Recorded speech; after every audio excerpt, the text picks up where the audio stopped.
और इसी पर बातचीत के लिए आज हमारे साथ बहुत ही खास पैनल मौजूद है। चलिए पैनल में मौजूद तमाम मौजूद शख्सियात से आपका तारुफ करवाते हैं। हमारे साथ मौजूद हैं जावेद अहमद साहब, चेयरमैन हैं वक्फ वेलफेयर फोरम, ये हमारे साथ नोएडा स्टूडियो से मौजूद हैं। साथ ही साथ अश्वनी शाही जी हैं जो कि लीडर हैं बीजेपी से। अश्वनी जी आपका भी बहुत वेलकम करना चाहेंगे। अशोक यादव जी हैं, स्पोक्स पर्सन तर्जुमान हैं समाजवादी पार्टी से। अशोक जी बहुत इस्तकबाल। सैयद जवाद साहब, सियासी तज्जिया निगार, पॉलिटिकल एनालिस्ट, ये हमारे साथ नोएडा स्टूडियो से मौजूद हैं। सैयद जवाद साहब आपका भी बहुत इस्तकबाल करना चाहेंगे। पंडित डीपी शास्त्री जी हिंदू धर्म गुरु हैं। पंडित जी आपका भी बहुत इस्तकबाल करना चाहेंगे अपनी इस खास पेशकश में। हमारे साथ कुछ देर में मौजूद रहेंगे एडवोकेट कामरान मलिक भी, उनसे भी आपका तारुफ करवाएंगे, सुप्रीम कोर्ट ऑफ इंडिया में है, उनसे भी हम कुछ तकनीकी चीजों के बारे में जानकारी हासिल करेंगे। तो चलिए अपने इस पैनल का रुख करते हैं जिसपे हमारे साथ बेहद खास मेहमान मौजूद हैं। और सबसे पहले जावेद अहमद साहब, आपसे ही हम समझने की कोशिश करेंगे इस तरह के बयानात का क्या मतलब निकाला जाए, किस तरह से इसको देखा जाए। ये एक संवैधानिक पद पे बैठे हुए गरिमाई पद है मुख्यमंत्री जी का, और जिस तरह का एक इनका महाकुंभ एक बहुत ही धार्मिक एतबार से देखा जाए तो बहुत ही मकबूलियत इसकी है। और वहाँ पे जिस तरह के पहले दिन से इश्तिहार का जो होड़ लगा है, आप देखेंगे उसमें कि एक हमारे वहाँ पे धर्मगुरु हैं, उन्होंने उस पर वफ़ के बारे में उन्होंने एक पोस्टर लगाया जो हाईली ऑब्जेक्शनेबल था।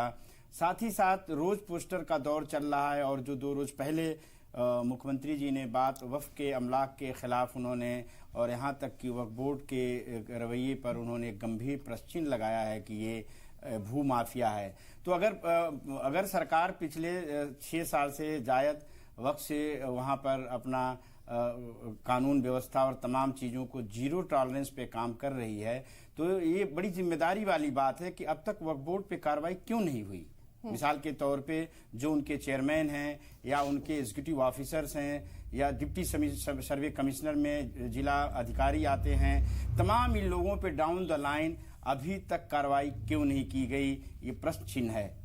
मुख्यमंत्री जाने जाते हैं अपनी जीरो टॉलरेंस की नीति से, और भू माफियों का पूरे प्रदेश से खत्म हो गया ये दावा है। तो वक्फ की संपत्तियों पे जहां हिंदुस्तान या पूरे भारतवर्ष में देखा जाए तो वक्फ की संपत्ति 40% उत्तर प्रदेश से आती है, और ये एक मुस्लिम प्राइवेट अफेयर्स का मामला है। धार्मिक के साथ साथ एसेट मैनेजमेंट की बात है, और ये मुख्यमंत्री जी से इस बात का आग्रह है बहुत जिम्मेदारी के साथ कि उन अध्यक्षों को वक्फ बोर्ड के जिन्होंने पिछले 10 साल या 20 साल में अपनी संपत्तियों को भूमाफिया जैसे अगर उन्होंने ट्रीट किया है, तो नुकसान किसका है? ये नुकसान आवाम का है, जनहित में नुकसान है। फौरन इस पे कार्रवाई होना चाहिए और कानूनी कार्रवाई होना चाहिए, और मुख्यमंत्री को एक संदेश देना चाहिए। और ये धार्मिक मेला है, इसको सौहार्द के जरिए लोगों को एक मिशन और एक संदेश पूरी दुनिया में जाता है। सरकार बहुत भारी भरकम एक रकम खर्च करके और बेहतरीन एक मेले का आयोजन कर रही है, और तमाम हिंदू मुस्लिम पूरे देश की पूरी दुनिया के लोगों की निगाह है। तो इसका एक सही कहा कि यहाँ पर कहीं ना कहीं एक सही इस तरह की बातें उठना कहीं ना कहीं सियासत को हवा देना है। सियासत को कम से कम इन आस्था के महाकुंभ से तो दूर रखना चाहिए। बिल्कुल दुरुस्त फरमाया आपने।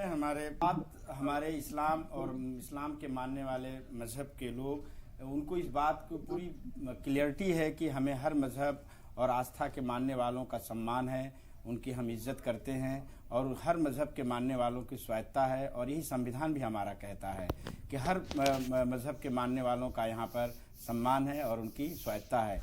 तो प्रयागराज एक बहुत ही आस्था का विषय है, और तमाम सदियों से ये प्रथा चल रही है, और मुझे यकीन है कि ये चलती रहेगी। और हम लोग नेक दुआएं करते हैं कि हमारे देश के हर मजहब के मानने वालों की उनकी आस्था बरकरार रहे, देश बरकरार रहे। देश बड़ा है और देश में रहने वाले नागरिकों का सम्मान बरकरार रहे। शाही जी, जैसा कि बात कंप्लीट हो गई है कि वक्फ बोर्ड के चेयरमैन ने इस जमीन के बारे में उन्हें स्टेटमेंट दिया है, हाल ही में हमारे फोरम की तरफ से भी दिया गया कि ये सब रिकॉर्डेड है, क्या जमीन कितनी है, क्या है, हर इंच के रिकॉर्ड इस मुल्क में रखा जाता है। मैं इसको बैकग्राउंड में बताना चाहूंगा कि जो मुख्यमंत्री जी का जो आह्वान है और कि वो हर इंच का इंफॉर्मेशन रखेंगे, जांचा जाएगा, तो ये अभी से नहीं है। ये शेरशाह सूरी, उसके बाद अकबर के बीच में के एक नवरत्नों में से एक टोडरमल, राजा टोडरमल थे। तो हिंदुस्तान की बड़ी खूबसूरती इस मुल्क की कि हर इंच का इंफॉर्मेशन है। आप नॉर्थ, साउथ, ईस्ट, वेस्ट में कहीं भी जाएंगे, हर इंच की इंफॉर्मेशन रिकॉर्ड कीपिंग है और बहुत खूबसूरत है। तो वक्त एक लीगल है, एक 100% डॉक्यूमेंटेड है और सरकारों ने संविधान के जरिए, यूनियन कानून के जरिए बनाया और हर राज्यों में इनका वक्फ का दफ्तर है और इसकी देखभाल सरकार ही करती है और दिए हुए संविधान के अख्तियार शक्तियों से इनका चुनाव होता है। डिस्प्यूट कहीं नहीं है, डिबेट कहीं नहीं है, वक्त है या नहीं है ये विषय नहीं है। आपका कोई काम बगैर मुसलमान, बगैर वक्त से शुरू नहीं होता है और खत्म नहीं होता है। ये विचारणीय है और इस पे विचार करने की जरूरत है। और मैं ये जानता हूं, ये मैं समझता हूं कि सियासत होनी चाहिए, लेकिन मजहब के साथ सियासत न की जाए। आप जिस चीज की आप सेलिब्रेशन करने जा रहे हैं, पूरी तैयारी है और पूरा देश, पूरी दुनिया देख रही है। आप उसमें अगर मुसलमान का नाम नहीं लेंगे, ये पहले से ऐलान हो रहा है कि वक्त जो है एक बहुत ही नैरेटिव गलत इस्तेमाल किया। आप 1500 साल जिसकी बात आप कर रहे हैं उसके अभी आंकड़े या तथ्य पेश नहीं कर पाए आप। उत्तर प्रदेश में सरकारों ने, जिसकी भी सरकार रही हो, अभी हाल ही में 25 नवंबर को वक्फ रूल पास हुआ है उत्तर प्रदेश गवर्नमेंट में और अभी कानून पुराना ही चल रहा है, लेकिन आप नए अमेंडमेंट एक्ट को लागू कर दिया। आप मस्जिदों से, कब्रिस्तानों से आप सूचना मांग रहे हैं। सरकार को वक्फ बोर्ड की कारगुजारी के बारे में पूरी जानकारी है।